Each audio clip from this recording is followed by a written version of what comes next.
Ladies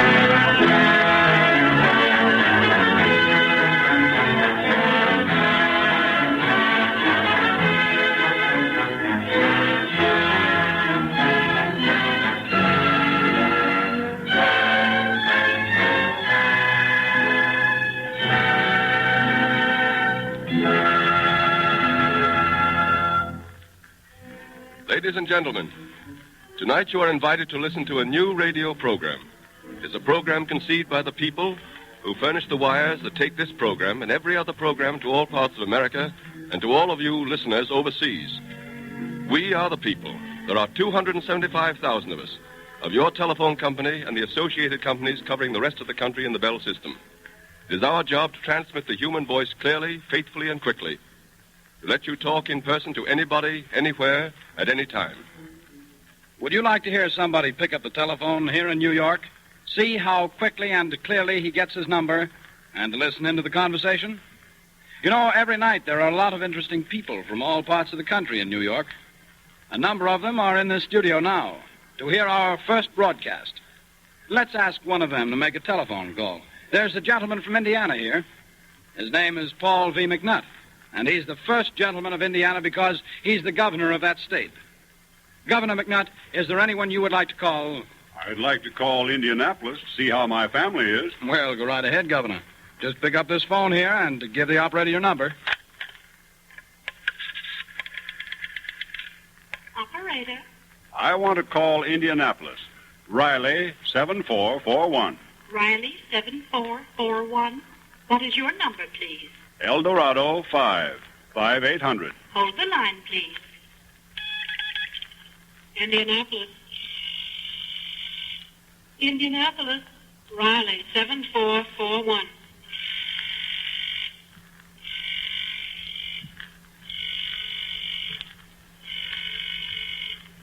Hello? Hello. Is that you, Kathleen? Hello, Paul. I knew you were going to call us. Well, how on earth did you know that? I tuned in on the start of the telephone company's program and heard them say you were there in the studio.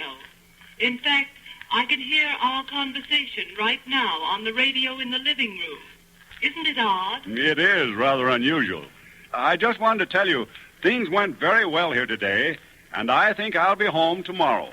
Then we'll be able to keep our dinner engagement tomorrow night with the Davises? Absolutely. All right. I'll call them up, dear. Goodbye. Goodbye. That was pretty quick work. What would a call like that cost? Well, what do you think, Governor? Oh, I don't know. Quite a way. I'd say between $2 or $3. No, sir. It costs only $1.40 to telephone from New York to Indianapolis after 8:30, station-to-station rate. And if Mrs. McNutt had been in San Francisco, the same call would have cost only $5.50. Mighty few people realize how little it does cost to phone out of town, especially after 8:30 at night.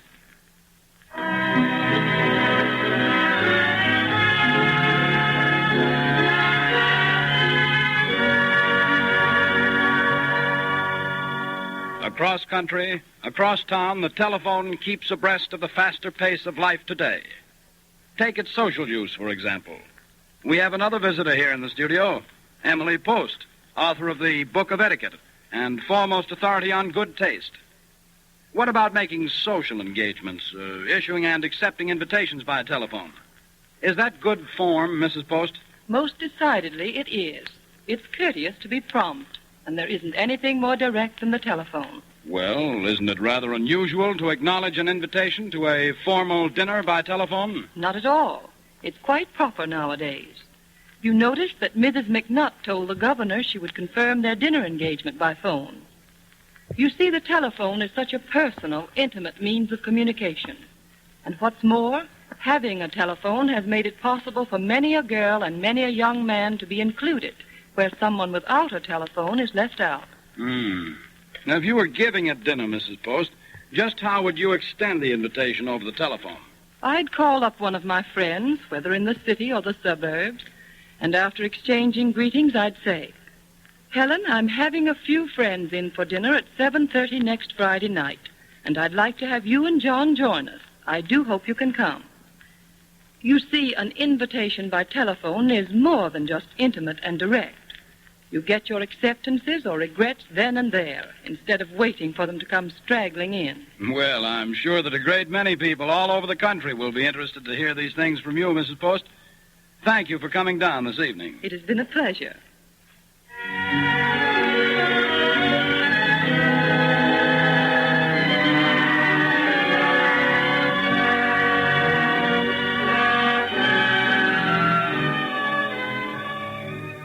The radio was born of the telephone, and the telephone was born of the American pioneering spirit, the American spirit of impatience with the barriers of time and distance.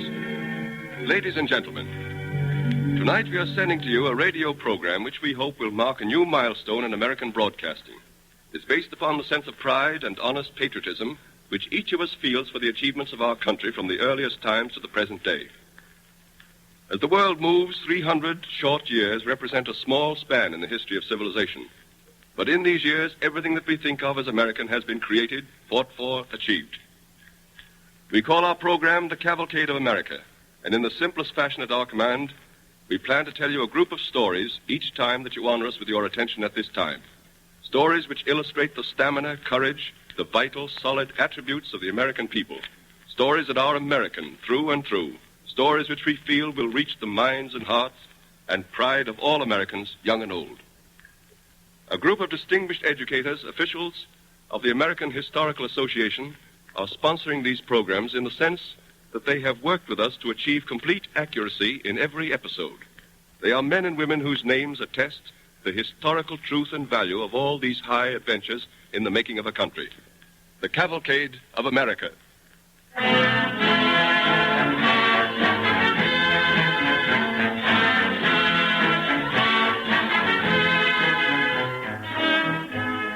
As you watch the American cavalcade pass in review, you find much that is not pomp and circumstance, bugle call, or cannon roar. A certain doggedness and perseverance, a willingness to fight it out at all costs, is the most distinguished attribute of the American. Let us go to the vanguard of the American cavalcade and turn the pages of history to the spring of 1621, to the Pilgrim settlement of Plymouth, Massachusetts. The little group of men and women who have survived that first winter assemble in their rude meeting house by special order of the leader, Master Bradford. In one corner, a young woman and a young man have drawn a little apart from the rest. It is like the Sabbath, is it not, Master Winslow? All gathering here at the meeting house? Except that Master Bradford will address us instead of Elder Brewster. Hush, Peregrine. Quiet. Quiet. Why has he called us together, do you suppose, Master Winslow? In the very midst of a busy working day? For some good reason, you may be sure, Mistress White. When first I heard the sound of the drum, I thought of Indians. My heart went cold. I hurried to get Peregrine from her cradle. If there were any danger from attack from Indians, you'd not see Captain Standish resting on his musket as he is now. In truth, the Indians sooner send an arrow through your back as you work in the field than sally in the open. No, 'tis other business that Master Bradford wants with us. Master Bradford looks stern and sad. There's little to make him smile these days. He grieves for his wife. Poor Mistress Dorothy. It was tragic, her drowning. 2 weeks after we landed on these shores. They're about to close the doors. Everybody who's able is here, all but those who lie sick abed. So many empty benches. There remain but half as many of us now as there were when first those benches were placed there. Look, Bradford is standing. He motions to us to be quiet. Oh, they're closing the doors. We'll soon know now. I pray thee. Master Bradford's about to speak. My friends, I have called you away from your tasks this morning in order to speak a message of importance. A message which will shape the future of every one of you and the future of Plymouth settlement. Hush, darling, quiet there. For 4 months, the good ship Mayflower has lain at anchor in this harbor, unable to return to England by reason of the fearful storms and the mortal plague that took off many of its crew. But this morning, her master came to me and informed me that, God willing, he will put off the voyage no longer. He is preparing to sail on the 5th day of April, just 4 days hence. Any of you who wish to return to England on the Mayflower has that privilege. You came to the New World in good faith and with high hopes. Your faith has been sorely tested these winter months. Of the 102 of us who came here, only 51 remain. Many of you have lost those who were nearest and dearest to you. If you desire to leave, to return to soft ease of old England, we who are in command here will not try to hold you. You men who are still blessed with wives and children may wish at least to send them back, even though you remain here yourselves. We would not blame you, for God alone knows what awaits us here. In 4 days, you must make your choice. Weigh it well, for once the Mayflower sails, there is no turning back for anybody. Now let us go again to our fields and consider well what we should do. I have spoken my message. Well, Master Winslow. Well, Mistress White? Good Master Bradford's news seems to have pleased you. Yes. And yet I am sad at the thought of losing some of my good friends. You are sailing, then? Perhaps. Why not? What is there for me here? I am not a delver in the ground. I do not want to till the soil and then suffer death from scurvy. I've tried to do my best, but I don't like it. I covet a more adventurous life. Is this not a mighty venture?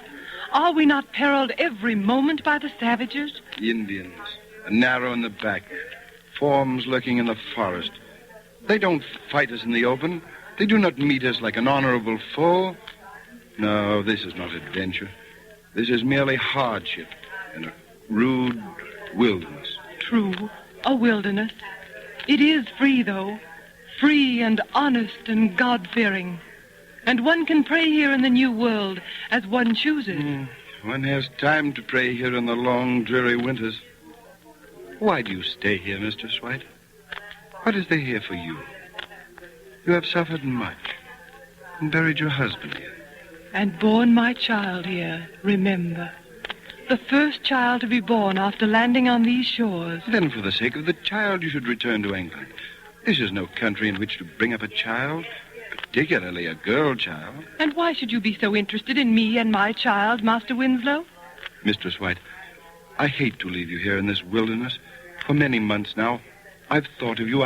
You have been very kind, Master Winslow, but do not talk of this before these folk. The meeting house is not yet empty. I've thought of you in holy love, Susanna. These many months, I've longed to take you from this bleak place back to the lovely... That will do, Master Winslow. Please remember that I admire and respect you. And once I thought I almost loved you. But Peregrine and I stay here and leave you the wandering ventures. We will face our hazards here as stoutly as we may. But, Susanna, if you only knew how long I've loved you, Good day, Master Winslow. But, Susanna... I play not with wandering dreams, and I'm holding to this place in purpose. Susanna! Susanna!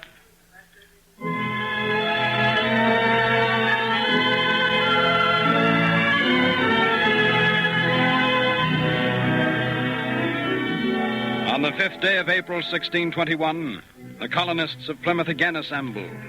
This time not in the rude little meeting house, but on the rocky shore of Plymouth Harbor. All eyes are turned eastward to where the Mayflower rides at anchor ready to set sail.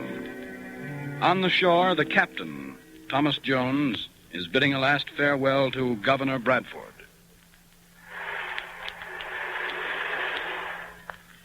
Well, sir, the tide will be turning straightway. I must be pushing off. We'll miss you, Captain Jones. I hate to go and leave you all stranded here, sir, in this God-forsaken country. The only countries that God forsakes, Captain, are those where people have forsaken him. The fella I'd turn to for protection against that Satan's brood of savages is Captain Standish. Meaning no irreverence, sir. I wish you had more real soldiers with you like him. As yet, the Indians have made no open sally, but truly, Captain Standish is doing much for us. Already many of us have mastered the use of arms. Well, Bradford, it's all right for you, I suppose. But me, I'd rather be in a hurricane in a good, tight ship than live the bleak and barren life you'll have here. When I reach London, I'll have some peace from worry and a chance for merriment. But you must fret with trouble all the time. Like 'tis true, master. If not these serpent Indians, 'twill be puny crops or violent cold, starvation or the scurvy. Master, it falls on the crew how well the ship behaves, does it not? That it does. Well, I have an apt and loyal crew working here for me on the shore, uncomplaining, sharing what they have, and facing each new hardship with godly courage. That you have, Bradford. My 4 months here have taught me that. Do you think any of them will leave with me? That young fellow Winslow standing over there by the cliff, he might go. He has no stomach for grubbing earth. He'd rather be a sailor like yourself. Marry, with only half a crew and some of them not fit to stand, I could straightway put some more hands to the ropes. We need more hands ourselves. A spring planting to be had, a new building, woods to be cleared. I only hope most of the younger men decide to stay. I think they will. It'll be a grievous thing to lose one man. We may need every fighter we can get. That you may. Forsooth, I still dare hope that none of them will leave. Mayhap 'tis folly, but already I'm proud of our little settlement in the New World, and I mislike to see anyone turn back. Yes, I know your heart. Sort of like deserting a ship. Well, if you have any to take the passage, I hope they'll hasten. The tide's turning. I told them to come here to the boat. I see none yet. Winslow seems to be undecided. He and God must choose his path. I must take leave, row out to the ship, and be quick to sail at a moment's notice. But before I weigh anchor, I'll watch sharp for your signal. I'll wave a white cloth. But if any of our people change their minds, I'll fire a shot. I must give them every chance to read their own purpose. I shall wait the signal. Good hope, sir. I hope the next few months will be easier. We'll be praying for you. Good hope, Captain, and Godspeed. Oh, Master Jones! Oh, Master Jones! Why? Just a moment, if you please. Why, surely, Mistress White. Have you and your little baby decided to be our passengers? Oh, no, Master Jones. I would not leave here, but I have a little packet for my dearest friend in London. Would it be too much to ask you to take it for me? Why, surely not, Mistress White. It's all superscribed. Here it is. I will bear it safely, Mistress White, never fear. I must haste and weigh anchor while the tide is right. Godspeed. Godspeed. Godspeed, good master. Push her off, boys. Goodbye. Oh, yes, Master Winslow, I thought you were leaving us. I saw you standing near us, and I waited for you to step forward. I do not go, sir. Oh, Peregrine, hush. It is not yet too late. I shall signal the boat if you wish to leave. Master Bradford, I yearn to go. Then as I came down to the shore, a word you spoke turned my heart to a better purpose. It would be wrong to cozen you, Master Winslow. And mark you, there is yet time to change your mind. I am going now to the others. Master Bradford looks blither than I have seen him in many a month. Ah, Mistress White, you have speech with me once more. Since that day at the meeting house when Master Bradford broke the news of the Mayflower leaving, you've scarce bade me good morning. I beseech you, Master Winslow. I was angry because you were leaving. But what made you change your purpose? You angered toward me when I set my heart for England? Susanna, that bespeaketh... Meet my question first, Master Winslow. Why did you not leave? 'Twas a brave word I heard Master Bradford speak to the master of the ship. He said, I mislike to see anyone turn back. That's what I was doing. Turning back. I see it now. Edward, I, too. I want not to turn back. I want to press on and make a new life here. Susanna, might we not press on together here in Plymouth? Master Winslow, take care. There are many people here. All the folk will hear you. They give no heed to us. Their eyes are fixed on the Mayflower. Oh, here comes Master Bradford. He seems bent upon a word with us. Men and women of Plymouth. Our good friend, the master, is at this moment boarding the ship. All sails are set. A sign from me, and the Mayflower will hoist anchor and turn her course for England. Before I give that sign, let me ask you all once more, for the last time, to return.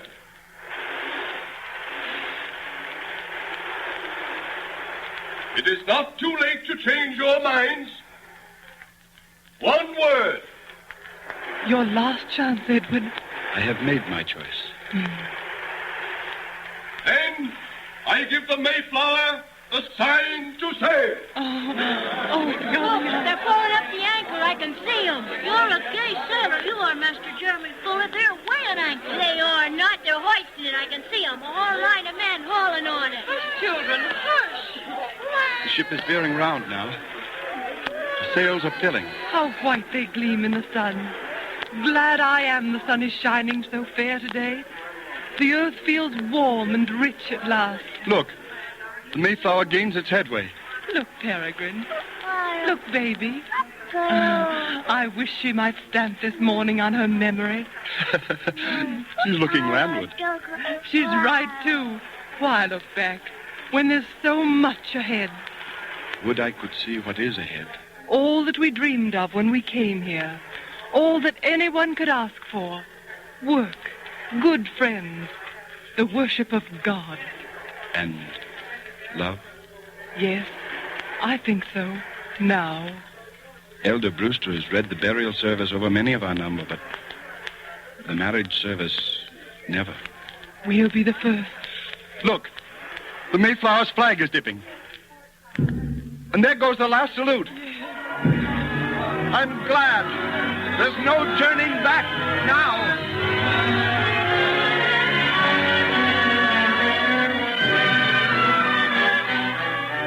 That fateful day, the Pilgrims made their choice and flung defiance at the dark forests of New England. Their will to persevere became a cornerstone of American character, and from such people came the power to conquer a continent. Nearly 2 centuries later, settlers were still battling for their homes and their freedom. This time it was a brave band of settlers who had penetrated the forests of Kentucky and erected a crude settlement called Bryan's Station, not far from what is now the city of Lexington. With crude implements, they had built a palisade with a blockhouse at each corner. On the evening of August 15th, 1782, a messenger brings word that another party of settlers only a few miles away have been defeated in a fight with the Indians. Crowding about the messenger, the men of Bryan's Station hear the story of the encounter. They vote to avenge the defeat, although they know savages lurk in the forest just outside the stockade walls. William Reynolds, a young pioneer who has been scouting, reports to Captain John Craig, commander of Bryan's Station. But I tell you, Captain Craig, there ain't a doubt of it. I saw Indians everywhere. And if the men leave for Hoy's now, every woman in this station will be scalped clean. You think it's a trap, Reynolds? I reckon they're just waiting for you to march out of here to blow you all to kingdom come. Where do you think most of their force is? I reckon most of them hiding around that there spring down the hill, the one where we got our water. Yeah, what are we going to do for water? We can't hold out without water. Well, there's just one thing in our favor, men. The Indians don't know we've discovered him. We've got to act like we don't know they're out there. Reynolds, gather all the women of the station here at once. Have them bring all their noggins and pails. Sure, Captain, I'll get them. O'Bell. Yes, sir. Tomlinson. Coming, Captain. Yes, sir. What can we do, sir? Well, now, you think you could pick yourselves 2 good horses to get from here to Lexington? Yeah, sure. We could try. Well, get a move on. And when you get outside, don't run unless you're shot at. Yes. Act like you was going hunting. I don't think you'll be stopped. The Indians won't risk shooting until they find out how strong we are. Right, sir. We'll get through. Say, Captain Craig, my Lucy and the baby, they're at my cabin outside the station. I better get them in here. All right, Morgan. I'm going to send the girls down to the spring. Have Lucy join them and bring her water back here. Yes, Captain. I'll send her and bring our baby to the fort myself. Hurry up. And when you get back, take charge of the west blockhouse. Now, hurry. You can count on me, Captain. Here come the gals, Captain, full force. They're not afraid of Indians. Good. Is everybody here? Sure, we're here. Now, ladies, I want you to listen carefully. Come on, girls. Quiet down, girls. Well, what is it? Outside the stockade, there's a large force of Indians. Well, hush, girls. For some reason, they're lying low.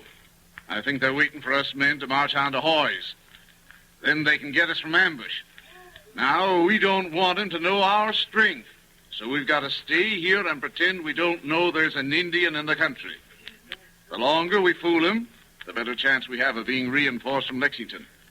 I've sent Tomlinson and Bell, and they may get through. If you're figuring on playing possum in this hole, you'd better hike down to the spring and draw some water. My husband didn't leave enough whiskey to last for all of us. All right, Jemima Johnson. I'm going to ask you to lead the women down to that spring. And you better draw all the water you can. Lord, Captain, we ain't Indian fighters. Why don't you lead the men down there? Because that would be playing into the Indians' hands. If you women will go down there just as you do every morning and pretend that nothing is wrong, I don't think you'll be touched. The Indians want to capture the station and kill the men in it. They'd gain nothing by killing you, only give themselves away. Oh, come on, gal. Show some spirit. You're cocky enough around here. That'll do from you, child. You ain't proved your mettle yet yourself. That's more like it. Will you go, Jemima? Well, I can fill 2 noggins, but I can't haul water for the whole station. Who's going with me? I don't want to go. You do what? Now listen to me, you girls. We have to have water, don't we? We can't live without it, so we may as well chance death getting it.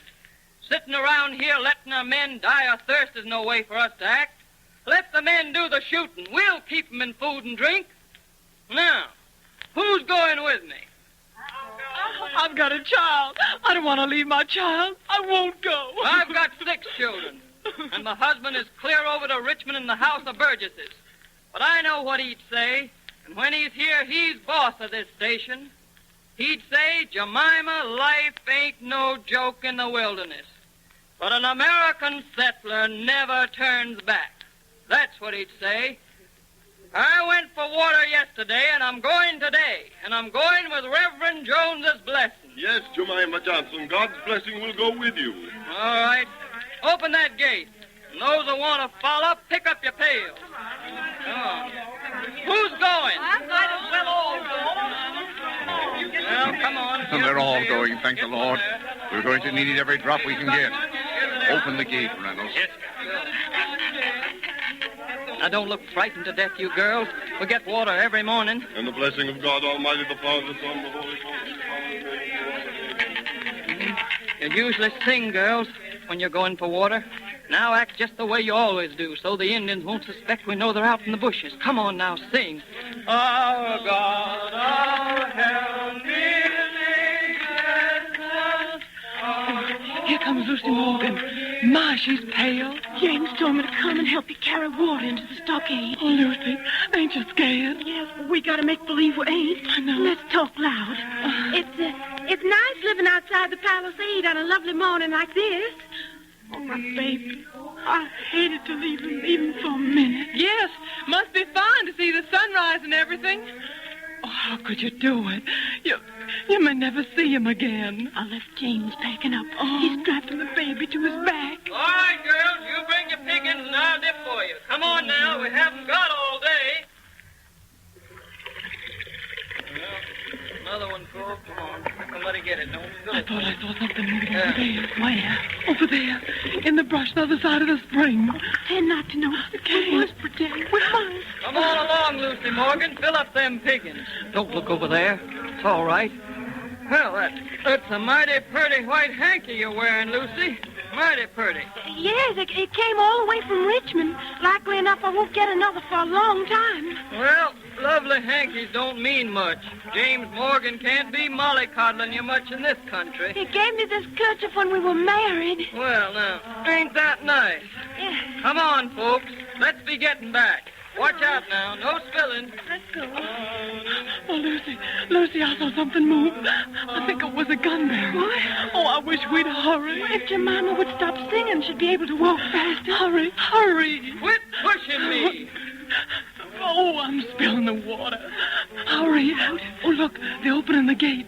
Hurry. I'm turning off here at my No. cabin. My baby. I must be sure he's safe. Oh, don't leave us, Lucy. You'll be killed. Let James bring the baby. No, I must be sure. Goodbye. Oh, don't leave us. Hey, Lucy, come back here. Don't go back to your cabin. Come back. Oh, Jemima, stop Lucy from going. Well, too late now. If she'd do what James tells her instead of worrying about that baby, she'd be better off. Well, here we are. Good work, girls. Oh, Oh, my, I was so scared. I'm trembling all over. Thank God you got back safely. You see any Indians, Jemima? I didn't see any, but I could sort of feel them out there. The birds were quiet, and there was quite a bit of movement in the cornfield. Reynolds, you better close that gate. Jemima, you and the girls take that water to the central cabin.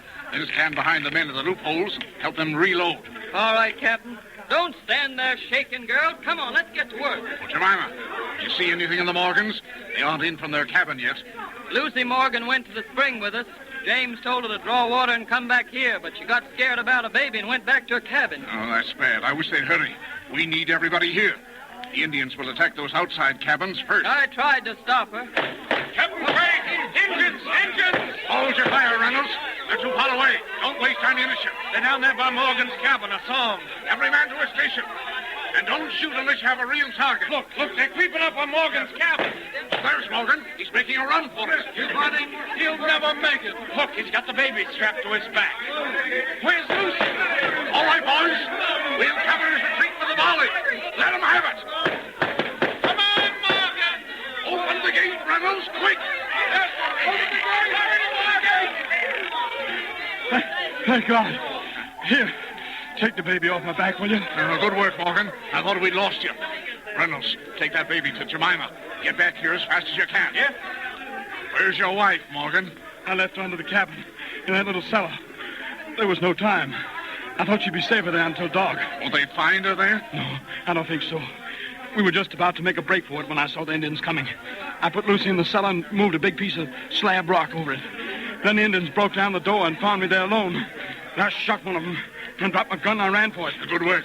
Now get a gun and take charge of the northwest blockhouse. Yes, sir. Indians! The Indians! They fired your cabin, Morgan. Look, the flames are coming through the roof. Quick, let me out, Captain Craig. I've got to get back. Lucy, she'll suffocate in that cellar. It's too late, Morgan. You can't go back now. The whole thing's ablaze. She'll burn to death, I tell you. Get out of my way, Captain. I'm going back. Drive him, Reynolds. Hold it. Get away from that gate. Let me go. I've got to go back. Oh, steady, Morgan. It's too late now, and we need you here alive. All right. But I'll have my revenge, I tell you. I'll kill every filthy redskin this side of Blue Lick. Give me a gun. Give me a gun.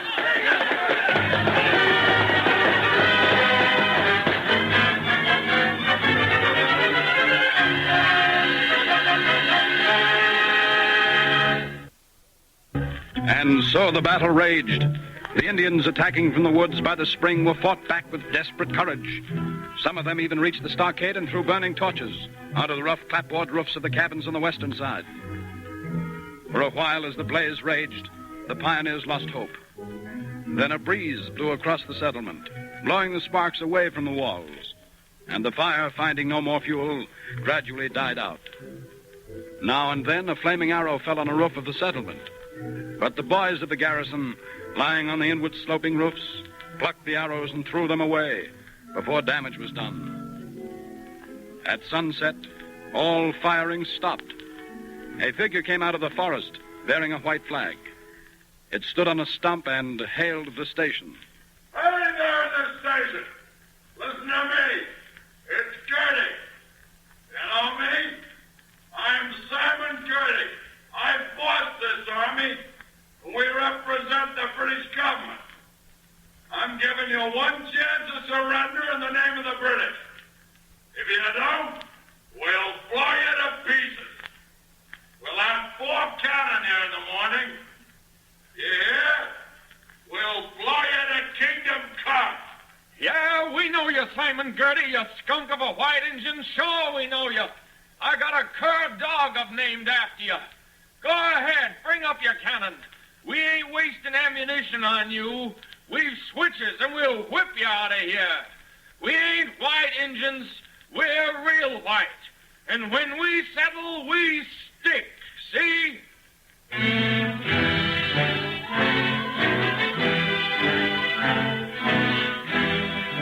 And while young Reynolds flung his desperate defiance at the enemy, Morgan crept from the stockade. He could wait no longer. He must see for himself what lay under the ashes of his cabin, whether there was any hope that Lucy might still be alive. The lurid light of Indian campfires shone against the forest, but no shots disturbed the silence. In the station, the pioneers waited for the attack, waited for the cannon that would blow the stockade to pieces and put them at the mercy of the scalping knife. In the early dawn, Reynolds stood by the stockade gate and tried to keep awake. Who's there? It's Morgan. Let me in quick. Well, I'll be... What you doing outside the stockade? Are you crazy? No. I had to see. I had to make sure. Your wife, was she... Did you find her or anything? Lucy's dead. I found bones. Charred bones. That's all. There was an Indian sneaking around the ruins with her handkerchief. He's dead, too, now. If we ever get out of here alive, we'll get every man in the territory and we'll wipe them Indians off the face of the earth. If we get out of here alive. The water's most gone, too. Captain says if help doesn't come pretty... Who's there? Captain Craig, it's the messenger. Open the gate. It's Tomlinson. This way, Tomlinson. Here's Captain Craig. Tomlinson. They've gone, Captain. The Indians have gone. How do you know they've gone, Tomlinson? Have you looked in the woods? Are you sure it's not a trap? Plenty sure, Captain. I rode all around over yonder, and they're all gone down the track toward Blue Lick. I picked up their tracks and followed them a mile or more. No sign of cannon? No, sir. So that cannon threat was just a trick. Well, folks, I guess we've outguessed them once again. But the trouble isn't over, don't you believe that? No. We've got to join forces with Hoy's and the other stations and run the Redskins clean out of the country. And they'll strike again, and this time we must strike first. Captain Craig, I'm leaving right now before we're cut off again. Oh, that's the spirit, Morgan. You've shown a lot of courage. Courage? No, it isn't that. What have I to live for without Lucy? Well, let's get started. Look down by the spring. Something's moving. Indians! Close the gates. To the loopholes. Morgan, Reynolds, take 4 men to man the west blockhouse. Ellis, cover the eastern wall. Wait a minute. That's not an Indian. He's a white man. He's staggering. It's a woman. Open the gate. Help her. What? Where's Lucy? James! Oh, it's Lucy. Or a ghost. Lucy. I'm all right. The baby. Oh, there, Lucy. Darling, rest easy. The baby's snug and happy with old your mama. But, Lucy, I went to the cabin. There were charred bones. I thought... Oh, let her rest a spell, James. She's been through enough. I'm all right, Jemima. When you left, James, 2 Indians came in and fought over those 2 bright dresses of mine and those English knives. Oh, darling. I could hear them fighting and rolling on the slab above me. It scared me, James, and I shrieked. One Indian killed the other. I heard him fall. And when I shrieked, the other one lifted the slab and took me with him. He fired the cabin. Then what I saw was the bones of the dead Indian? Yes, James. I was tied to a tree till this morning when the Indians retreated. They moved fast and left me. I got the thongs loose. And now I'm very tired. And I want my baby. Captain Craig, I ask your permission, sir, to take my wife and boy back to Lexington as soon as possible. All right, certainly, Morgan. Take 2 good horses. And there may be others who care to go back. I'll send an escort. Take 6 wild children back to Lexington because of a few Indians? Not me. No, James, I don't want to go back. Me neither. Nor me. No, there. No turning back.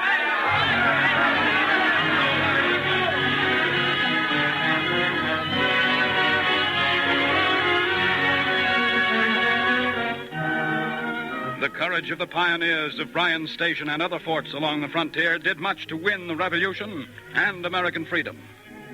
Then, slowly but surely, the cavalcade moved westward, winning a continent, battling doggedly against nature and the red man. After the pioneers came the farmers, and they too rank high in our history. A century and a half have passed. It is the summer of 1931. The scene is the kitchen of a small South Dakota farmhouse. Sarah Winslow is busily preparing supper. Well, I'll give the biscuits just about 5 minutes more. By that time, your father ought to be here again. Mom, Yes, Ned? This is July. Anybody who's been canning tomatoes over a hot stove all day don't have to be told that. College opens in September. September 24th, the catalog says. What's the chances, do you think, am I getting to go? Oh, it's too early to say yet, son. The summer's started out good. Crops are pretty promising. Nothing happens, I guess your father will be in a position to spare you in the fall. Take on a hired man in your place. I won't ask a cent from Dad. With what I've saved and what I can earn, I'll get along fine. Well, we'll see. I don't want to make any promises like we did last summer and then have to break them. Gosh, what a summer that was. Not a drop of rain for 17 long weeks. Can't even bear to think about it. Waking up morning after morning to see that sun like a great ball of copper. And the crops drying up, shriveling, shrieking for water. That's the worst of farming. You work and you worry and you break your back for months. Then along comes a drought or a freeze or a flood or some kind of a blight. And where are you? Worse off than when you started. I know. Yeah, we keep on farming just the same. I'm not so sure that I will. When I finish college, I might get myself a job in Now, your family have been farmers for generations, Ned Winslow. And I guess you're not going to give it up for any white-collar city job. Why, your great... Well, I don't know quite how many greats it was, but your grandfather was one of the first white men to plant corn in this country. The Indians showed him how. Yeah, and his fool descendants have been planting corn ever since. To be burned up by the sun, or rotted by rain, or eaten up by pests. What's this you're saying about pests? Your son was just getting in practice for the college debating team, that's all. Oh, and meanwhile, like as not, my biscuits are burned to a crisp. Well, as a matter of fact... Now, you two get your hands and faces washed, and I'll have things dished up in a jiffy. All right. Oh, hold on. Wait a minute, Father.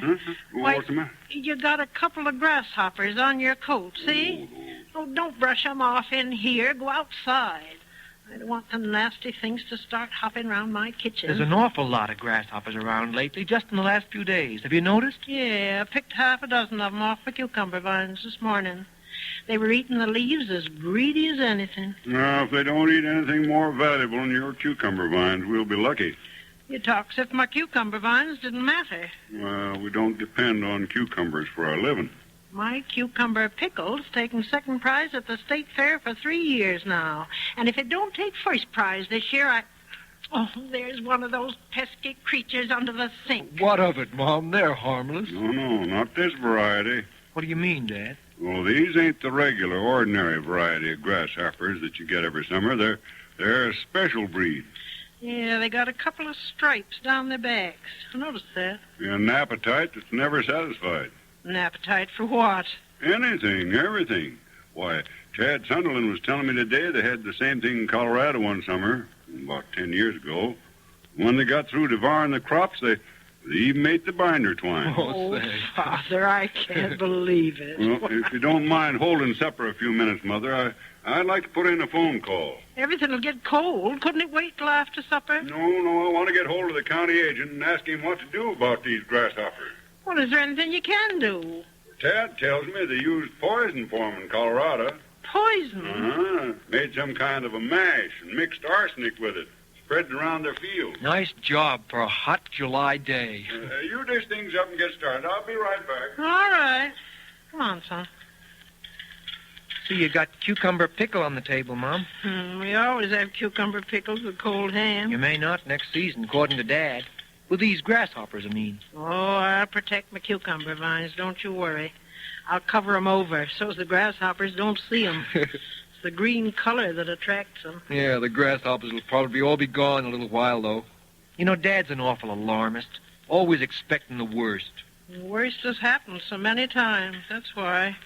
The drought last year just about ruined him. Oh, here he comes now. Ned, don't say anything to him this evening about college. He's not in the mood to talk about it. I can see. All right, Mom. Well, Father, what did he say? Seems just about every farmer in the county is calling him all of a sudden to find out how we're going to fight this grasshopper plague.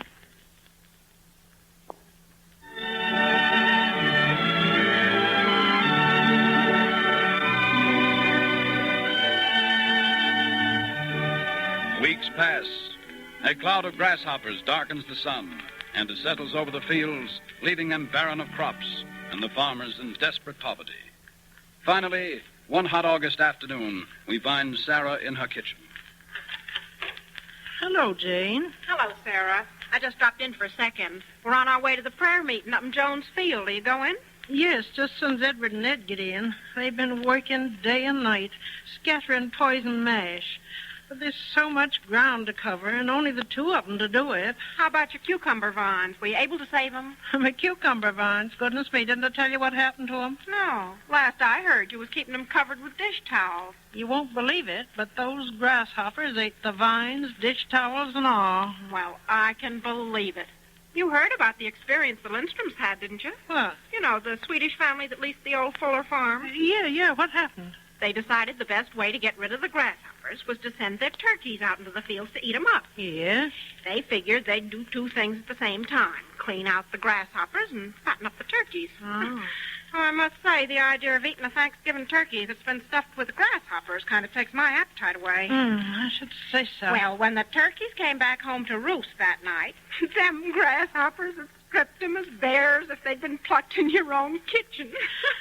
How can you laugh, Jane? I think it's dreadful. Well, if I didn't laugh at some of the things that's happening these days, Sarah, I'd go crazy. John's so worried sick he can't eat nor sleep.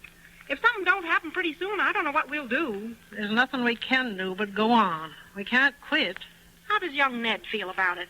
I hear he ain't so crazy about farming. Oh, he's all right, but, well, Ned don't set much store by praying, I'm afraid. He says the only thing that'll bring relief is spraying poison in big enough quantities to really kill the pests. Well, folks pray for rain and for relief from famine and war and pestilence. If the Lord can send relief for them things, I guess he can send relief for a plague of grasshoppers. Well, the folks are waiting out in the car. I better be going. We'll see you at the service. Only a step for us. Walking's better than driving anyway. Why, just coming the short distance we did, our car got stalled twice. Grasshoppers clogging up the radiator. Goodness. Well, goodbye. Goodbye, Jane. Hello, Edward. Going to the service? Hello, Jane. Yes, we're going as soon as Mother's ready. See you there. Goodbye. Goodbye. I'll be ready in a minute, Edward. Just let me get my hat. My, but it's hot. It must be 110 in the shade. The weather report over the radio said it was the hottest August 14th in, don't know how many years. Seems hotter when there's no green in sight. Well, I'm ready now. All right. Come to the service, Ned? Oh, well, I suppose so. Oh, it won't hurt you any. Well, let's start. Yeah, come on. My, it's even hotter out here. Yeah. By the way, Mother, I saw Miss Granister in town this morning. Told me to tell you goodbye. They're leaving? They've left. She said she'd driven over here to see you before they went, but it was all decided so sudden. Where are they going? Someplace, she says, where there's no grasshoppers or droughts or floods. Then they're giving up farming for good? Looks that way. Well, they show good sense. The rest of us ought to do the same thing. You don't really mean that, son. Sure I do, Dad. What's the use of breaking your back and breaking your heart, farming? Oh, somebody's got to do it. Somebody's got to plant and cultivate and harvest crops, feed the rest of the world. Your cities are all right and fine, but where would they be without the farmer? Where would they get their bread and their butter and their milk and their other foodstuff? A lot of food they'll get from us this year. Look, Dad. Look at that field we're passing now. Just stubble. Not a thing left. There's always another year ahead of us, though. That's the great thing about farming. No matter how bad one season may be, there's always the hope and the chance that the next year will be a good one. If you can live till the next year on nothing but hope. We've still got our cows and chickens, a few acres of corn. We're fighting a losing battle, Dad. What can you and I do, scattering poison by hand against billions of grasshoppers? The government may provide aid. The government. They promised help, but where is it? When does college open, son? College? Why, 24th of September. Better write. Send in your application. Why, Dad. I know how you feel about farming, boy. I know how bad you want to get away. And I'd be the last person on earth to try and keep you here. But, Dad, I couldn't go and leave you in a jam like this. We can get along. Would you and Mother leave, too? How about it, Mother? Leave the farm? Our lease expires this fall. But why should we leave? Because times are bad. Oh, that's no reason. Others are quitting. Not this family. Our folks have been farmers for generations, Father. Yours and mine, both. The Winslows and the Morgans. They fought all the things that we've been fighting, and they won out. Well, Looks like the service is about to start. Yes. Oh, my, look at Jones Field. Just a lot of stubble. Last year it was waving corn. And now everybody in the county must be there. Seems funny, don't it, be gathering for prayer in a field? Yeah, there's no church in the county big enough to hold this congregation. Anyhow, it's more fitting to pray out here. It's our fields that have been laid waste, after all. Farmers do have courage. Look, the minister's standing in front of that great wooden cross. Mm-hmm. Let's stop here where we can see him. All right, yes, we can hear just as well here. Sure yeah. We can. Oh, there's poor Mrs. Nordquist.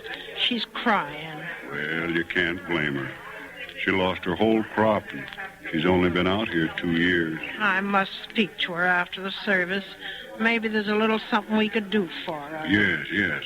I hear she's almost starving. Gee, there must be over 1,000 people here. And everyone dog-tired from fighting grasshoppers. You know, it's funny. A lot of them are worse off than we are. But somehow, they don't look as if they were licked. Look, the minister's holding up his hand for quiet. Let us bow our heads in prayer. You know, Dad, there's something about these farmers all out here praying. It gets me. There is something in farming. I guess that's why your mother and I are staying. I'm staying, too. No, don't you do it. You go to college like you planned. You've already put it off 1 year. It won't hurt me to wait a little longer. Dad, I've got some money saved. It's yours. I want you to have it. Why, son? We'll see this thing through together. You and Mother and I. Boy, I can't tell you how I feel you're saying you'll stick with us. Listen, what's that? Oh, it's a plane, Mom. The mail plane. Why, the mail plane ain't due here for 3 hours. Father, Ned, look. What? What the plane, look. Oh, gosh, but it's flying low. That cloud that's following it, what is it? Why? Poison bait. It's a government plane. Scattering poison. It's manna from heaven, that's what it is. Our prayers have been answered. Our fields are already white with it. He's flying towards Greenwich, this farm now. The farm they left. Yes. I'm glad I stayed. I'm glad we stayed.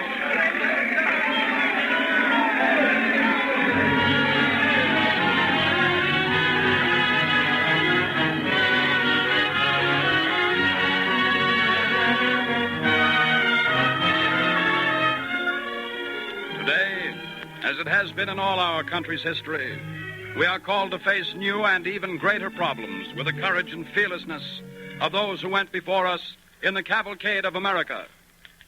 The pioneer spirit of today faces new fronts with the old courage, and within the organizations of such companies as your telephone company, men strive toward making life fuller and better.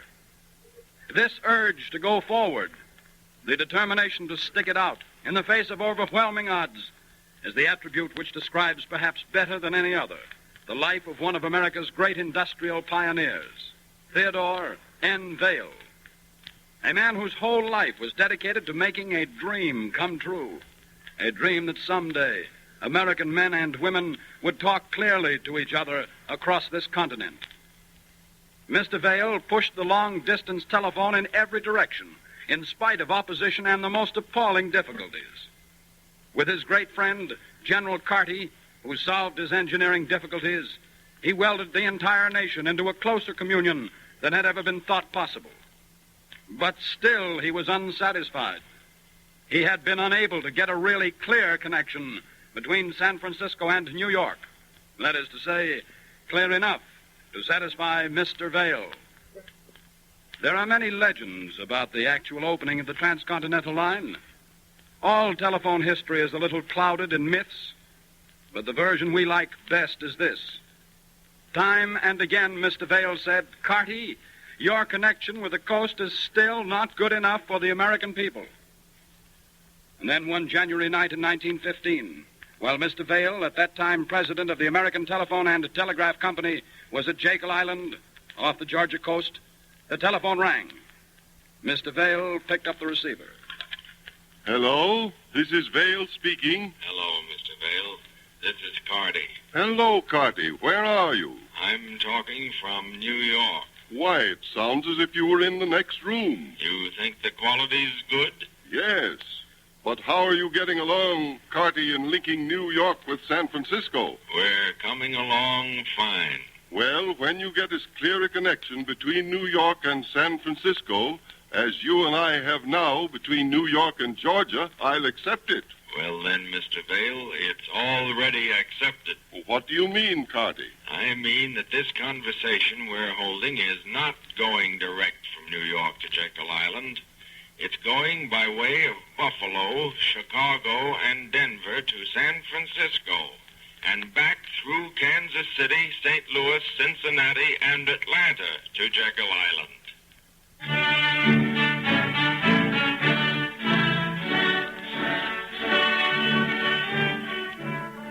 That was a great achievement. And the 20 years since that first coast-to-coast telephone connection have brought forth even greater achievements. Nations have been linked with nations, continents with continents. In 1921, radio broadcasting came into being, and the telephone company had a new set of problems to conquer in another field of communications. Indeed, this very program to which you are listening is made possible by telephone equipment and thousands of miles of lines which link together the widely scattered stations in this coast-to-coast network. Today's president of the American Telephone and Telegraph Company is Mr. Walter S. Gifford. He is here tonight, and he would like to say a few words. Mr. Gifford. Ladies and gentlemen, I hope you have enjoyed this program. We want it to be more, if possible, than just an hour of radio entertainment. We want it to be a real contribution to broadcasting, and we believe the radio public wants an hour of this sort. Particularly do we hope that the younger people will feel an interest in this program. And with that purpose in mind, we will hold a series of nationwide essay contests, which we are going to call the Bell System Scholarships. Mr. Utel will tell you about them now. Thank you. Bell System Scholarships will be awarded each month to two groups of students, boys and girls from 14 to 19 years of age, and boys and girls from 8 to 13, who write the best essays on the American attributes and national characteristics dramatized in the Cavalcade of America. For the older group, there will be each month a first prize of $500, a second prize of $200, a third prize of $50, and 25 prizes of $10 each. For the younger group, there will be these prizes: $250 first prize, $100 second prize, $25 third prize, and 25 prizes of $5 each. For full information about these Bell System Scholarships, apply to your telephone company or to the station to which you are listening. You will receive an entry blank together with a booklet in which you will find printed the episodes presented in the Cavalcade of America. We invite you to join us again next Friday evening at the same hour when your telephone company in the Bell System will continue the Cavalcade of America.